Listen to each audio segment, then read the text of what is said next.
Here are the quick steps to change the Wi-Fi username and password of your Etisalat 5G wireless router. UAE 1.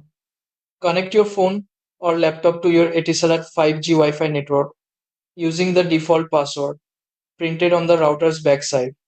2. Open any browser like Chrome or Safari. 3. In the address bar, type 192.168.1.1 and press enter. 4. The login page will open. Agree to the terms and conditions, then click continue. 5. Enter the admin username and password. Both are printed on the router's label. 6. Click login. 7. On the next screen, you'll see two Wi-Fi networks, 2.4 GHz and 5 GHz. 8. Select the one you want to change and enter your new Wi-Fi name and a new password. Minimum 8 characters include numbers and letters. 9. Click next. 10.